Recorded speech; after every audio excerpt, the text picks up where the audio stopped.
水入邊企住個人啊！Hello，大家好，又係我史蒂芬，歡迎收睇《靈視偵緝檔案》。今日嚟到深圳西灣紅樹林。西灣紅樹林公園，佢係深圳市寶安區嘅一個濱海休閒公園，總佔地面積有55.1萬平方米。至今為止，呢度有8畝紅樹林、13公里嘅沿路、3.5公里嘅濱海步道。因為公園緊貼深圳機場航道，每隔幾分鐘就有飛機喺頭頂經過，同海面嘅夕陽、跨海嘅大橋交織埋一齊。亦都有人話呢度係深圳睇飛機最好嘅地方。公園入邊仲有百年書屋、以雲書院、孤樹碉樓等建築。以雲書院有個故事，佢係西鄉以雲書室為原型整嘅，院內仲有鄭玉秀嘅雕塑。呢位鄭玉秀係中華民國第一位法學女博士。另外，公園濱海步道上面仲有一塊過伶仃洋嘅紀念碑。700幾年前，文天祥就喺呢片伶仃洋上面寫落：人生自古誰無死，留取丹心照汗青。而講到呢度嘅新聞，最大個單莫過於係深南大道碎屍案。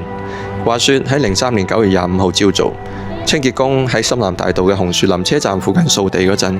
發現路邊有個蛇皮袋，打開一睇，入邊竟然係一具冇咗手腳、冇咗頭嘅女人上半截身體。呢單案當時非常轟動，所以亦都好快查到一條線索，有個重慶籍嘅女子莫某幾日都唔見人，樣貌特徵同死者差唔多。佢有個叫矮仔嘅男朋友，姓黃，40歲左右，係一間電梯公司做守夜工人。9月24號晚黑11點，莫某去公司揾黃某，第二朝早4、5點，黃某就分咗幾次拎住幾個大袋落樓，話係賣廢報紙，但莫某從此就消失咗。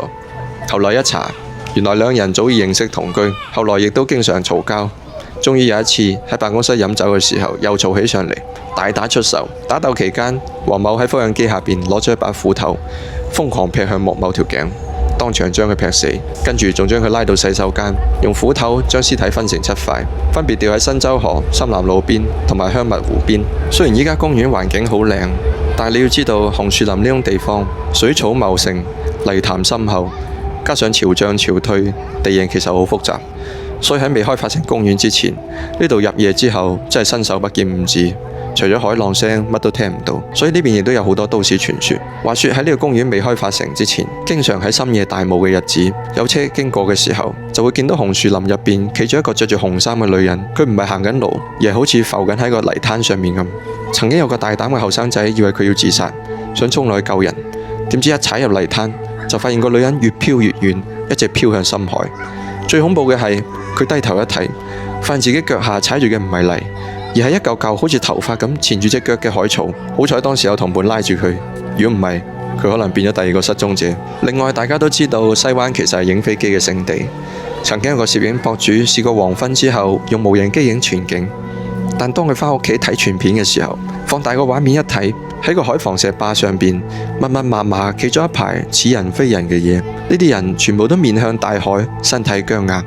喐都唔喐。但當時個石壩離岸其實好遠，正常人根本唔會行過去。第二日佢又返去現場睇，發現石壩上邊全部都係青苔，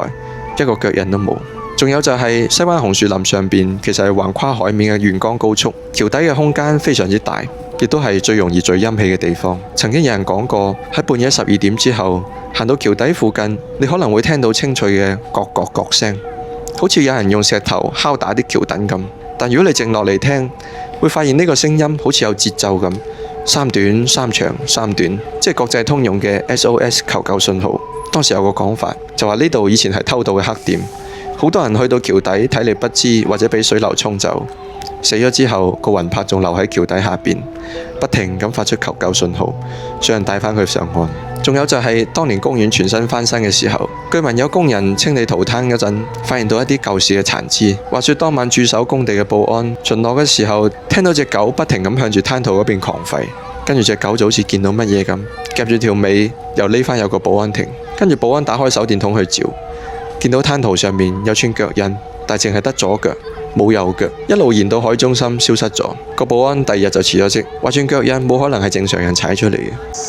呢度實在太歡樂啦，又可以玩水，又可以玩沙，仲可以睇下飛機添。下次見。